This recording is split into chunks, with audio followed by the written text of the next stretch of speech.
ஓம் சாந்தி, ஓம் சாந்தி, ஓம் சாந்தி. நாம் தொடர்ச்சியாக ராஜயோகினி அப்படின்ற ஆங்கில புத்தகத்திலிருந்து தாதி இருதய புஷ்பா அவர்கள் எப்படி சிவ பாபா, எப்படி பிரம்ம பாபா, எப்படி மம்மா, எப்படியெல்லாம் இந்த யஜ்யத்திற்கு சேவை செய்திருக்கின்றார், எப்படியெல்லாம் பாபா வெளிப்படுத்தியிருக்கிறார் அப்படின்னு தொடர்ச்சியாக நாம் பார்த்து கொண்டு வருகின்றோம். இன்னைக்கு விசேஷமாக பாபாவுடன் அற்புதமாக ஒரு உரையாடல் நடக்கப் போகிறது. அதை நாம் கேட்கலாமா? வாருங்கள். ஒரு நாள் வகுப்பில் இருந்த அனைவருடைய சேவை பதிவேடுகளை சார்ட்னு சொல்லுவாங்க. பாபா அடிக்கடி சொல்வது சார்ட். பாபா பார்த்தார். இப்படியாக பார்த்துக் கொண்டிருக்கக்கூடிய வேளையில, அன்று ஒவ்வொருவரும் சரி எவ்வளவு சேவை செய்தார்கள் அப்படின்னு சரி பார்த்தார் பிரம்மா பாபா. சிலர் 1 மணி நேரம் சேவை செய்திருக்கின்றார்கள். சில ஆத்மாக்கள் 2 மணி நேரம் சேவை செய்திருக்கின்றார்கள். இன்னும் சிலர் 3 மணி நேரம் இதுபோல சேவை செய்திருக்கின்றார்கள்.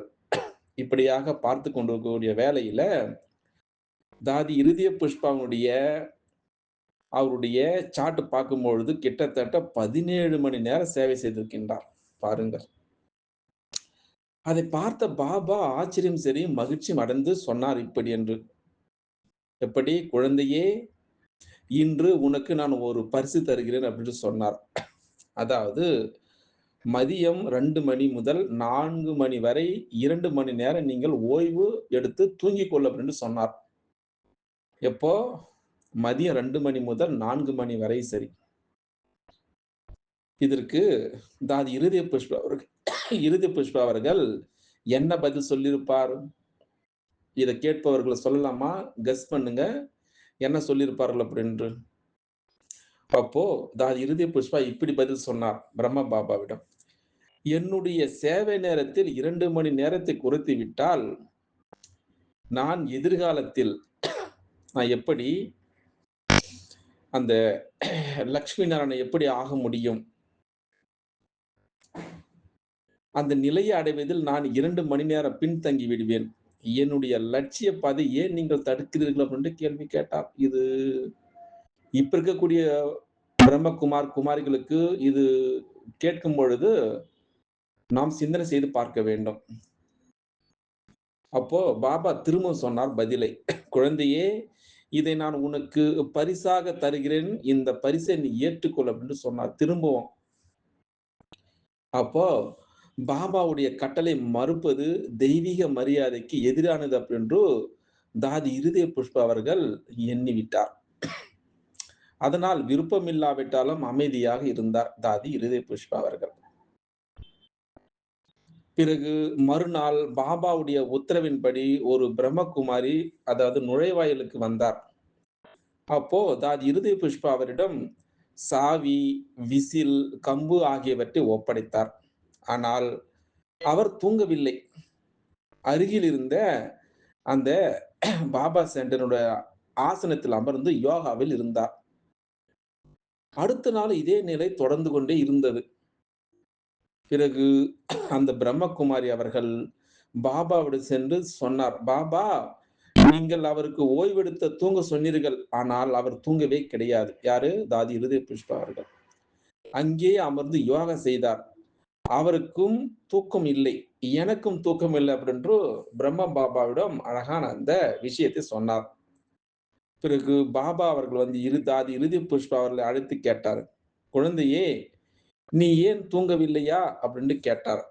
அதற்கு பதிலளித்தார், இல்லை பாபா அப்படின்று சொன்னார். ஏன் அப்படின்ட்டு கேட்டார் பாபா. பிறகு அதுக்கு பதில் சொன்னார் தாதி இருதய புஷ்பா அவர்கள். என்னுடைய பொறுப்பை அவரிடம் ஒப்படைத்து விட்டு நான் யோகா செய்தேன். அதனால் என்னுடைய ஆன்மீக லாபத்தை நான் ஏன் இழக்க வேண்டும் அப்படின்று திரும்பவும் பாபாவிடம் கேள்வி கேட்டார் தாதி இருதய புஷ்பா அவர்கள். இதற்கு பாபா என்ன சொல்ல முடியும்? இதை நீங்கள் இன்னும் புரிந்து கொள்ளவில்லை தானே? இதை கேட்பவர்கள், இதை படிப்பவர்களும் சரி, நீங்கள் இன்னும் புரிந்து கொள்ளவில்லை. காரணம், ஒரு நாள் மம்மா தாதி இருதய புஷ்பாவிடம் மொடா ரோட், அதாவது ஒரு வகையான ரொட்டி தயார் செய்யும்படி சொன்னார். பிறகு அவர் சமையலறைக்கு வந்தபொழுது, நீங்கள் இன்னும் புரிந்து கொள்ளவில்லை தானே? அதாவது மொடாரோட் அப்படி என்பது ஒரு பிரெட். அதாவது பிரம்மகுமாரிகள் ஆரம்ப காலத்தில் சிந்து அந்த மாகாணத்தில் தயாரிக்கப்பட்ட ஒரு பாரம்பரியான தடினமான ஒரு ரொட்டி அப்படின்ட்டு சொல்கின்றார். இதை பொதுவாக கோதுமை மாவால் தயாரிப்பார்கள். அதாவது அடுப்பிலோ, தவாவிலோ மெதுவாக சுடுவார்கள். அதாவது எளிமையான, சத்தான உணவாக பயன்படுத்தப்பட்டிருக்கின்றது. அதாவது எக்கிய காலத்தில் பிரம்மகுமாரிகள் தயாரித்த முக்கிய உணவுகள் இதுவும் ஒன்று அப்படின்று அதாவது மொடாரோட் பிரெட்ன்னு சொல்றாங்க. அப்போ சமையலறைக்கு சென்றபொழுது 7 பேர் 7 விதமான வேலைகளை செய்யும்படி சொன்னார். ஒருவர் வந்து அதாவது டீ தயாரிக்க வேண்டும் அப்படின்னு சொன்னார். மற்றொரு ஆத்மா வந்து டோலி தயார் செய்ய வேண்டும் என்று சொன்னார். வேறு ஒருவர் ஆத்மா மாவை பிசை அப்படின்னு சொன்னார். இன்னொருவரை உணவு சமை அப்படின்னு சொன்னார். பிறகு அப்பொழுது இருதய புஷ்பா அனைவரிடம் நீங்கள் மம்மாவிடம் சென்று சொல்லுங்கள். அவர் எனக்கு என்ன வேலை செய்யும்படி கூறுகிறாரோ அதை நான் செய்வேன் அப்படின்னு சொன்னார். அவர்கள் சிலர் மம்மாவிடம் திரும்ப சொன்னார்கள். அவர் எந்த வேலையும் செய்ய மறுக்கிறார் அப்படின்னு சொன்னார். அதற்கு மம்மா அவர்கள் அது ஒருபொழுது உண்மையாக இருக்க முடியாது. அவர் எந்த வேலையும் செய்ய எப்பொழுதும் தயாராக இருப்பார். நீங்கள் சொல்வது சாத்தியமற்றது அப்படின்று மம்மா அவர்கள் சொன்னவர்களிடம் சொன்னார். பிறகு மம்மா நேராக சமையலறைக்கு சென்று தாதி இருதய புஷ்பாவோடு விசாரித்தார். அப்போ தாதி இருதய புஷ்பா அவர்கள் மம்மாவிடம் பதில் சொன்னார். நான் எந்த வேலையும் மறுக்கவில்லையே.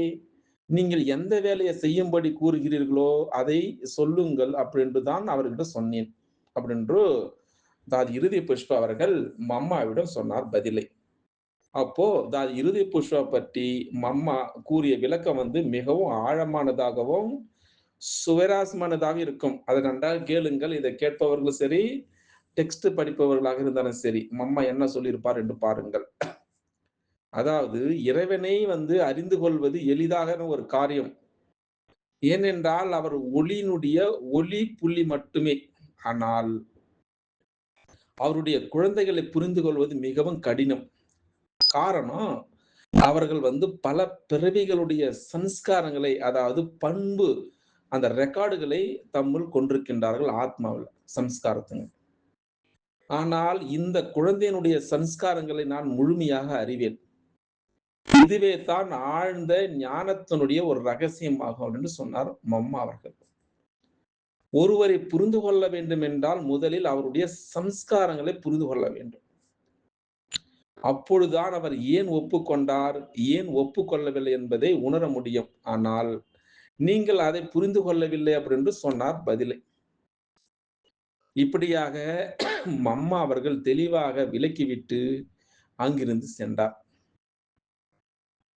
அதனால மம்மாவுடைய இந்த வார்த்தைகளில் மிகவும் ஆழமான ஆன்மீக அர்த்தம் நிறைந்திருக்கிறது அப்படின்று இப்ப புதியதாக வந்திருக்கக்கூடிய குழந்தைகளும் சரி, ஏற்கனவே பாபாவுடைய ஞானத்தை கேட்டிருக்கக்கூடிய குழந்தைகளும் சரி, இதை நன்றாக புரிந்து கொண்டு ஒவ்வொரு சென்டரிலும் சரி இந்த ஞானத்தை பயன்படுத்த வேண்டும்.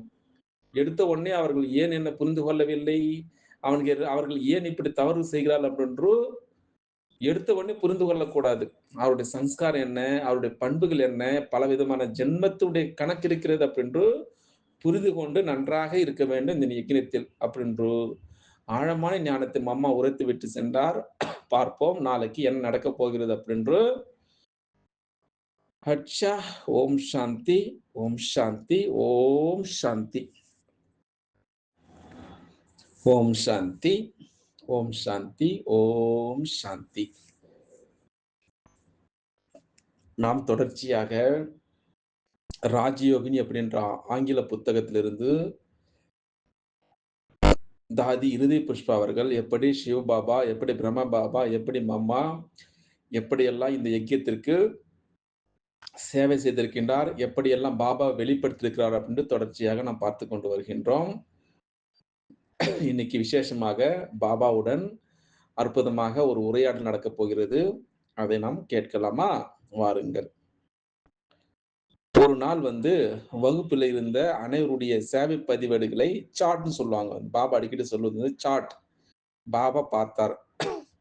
இப்படியாக பார்த்துக் கொண்டிருக்கக்கூடிய வேளையில, அன்று ஒவ்வொருவரும் சரி எவ்வளவு சேவை செய்தார்கள் அப்படின்னு சரி பார்த்தார் பிரம்மா பாபா. சிலர் 1 மணி நேரம் சேவை செய்திருக்கின்றார்கள். சில ஆத்மாக்கள் 2 மணி நேரம் சேவை செய்திருக்கின்றார்கள். இன்னும் சிலர் 3 மணி நேரம் இதுபோல சேவை செய்திருக்கின்றார்கள். இப்படியாக பார்த்துக் கொண்டிருக்கக்கூடிய வேளையில, தாதி இருதய புஷ்பாவினுடைய அவருடைய சார்ட் பார்க்கும்பொழுது கிட்டத்தட்ட 17 மணி நேரம் சேவை செய்திருக்கின்றார். பாருங்கள். அதை பார்த்த பாபா ஆச்சரியம் சரி மகிழ்ச்சியும் அடைந்து சொன்னார் இப்படி என்று. எப்படி? குழந்தையே, இன்று உனக்கு நான் ஒரு பரிசு தருகிறேன் அப்படின்னு சொன்னார். அதாவது மதியம் 2 மணி முதல் 4 மணி வரை 2 மணி நேரம் நீங்கள் ஓய்வு எடுத்து தூங்கிக் கொள் அப்படின்னு சொன்னார். எப்போ? மதியம் 2 மணி முதல் 4 மணி வரை சரி. இதற்கு தாதி இருதய புஷ்பா அவர்கள் என்ன பதில் சொல்லியிருப்பார்? இத கேட்பவர்கள் சொல்லலாமா? கெஸ் பண்ணுங்க. என்ன சொல்லியிருப்பார்கள் அப்படின்று. அப்போ தாதி இருதய புஷ்பா இப்படி பதில் சொன்னார் பிரம்ம பாபாவிடம். என்னுடைய சேவை நேரத்தில் 2 மணி நேரத்தை குறைத்து விட்டால், நான் எதிர்காலத்தில் நான் எப்படி அந்த லக்ஷ்மி நாராயணன் எப்படி ஆக முடியும்? அந்த நிலையை அடைவதில் நான் 2 மணி நேரம் பின்தங்கி விடுவேன். என்னுடைய லட்சிய பாதை ஏன் நீங்கள் தடுக்கிறீர்கள்? அப்படின்னு கேள்வி கேட்டார். இது இப்ப இருக்கக்கூடிய பிரம்மகுமார், குமாரிகளுக்கு இது கேட்கும் பொழுது நாம் சிந்தனை செய்து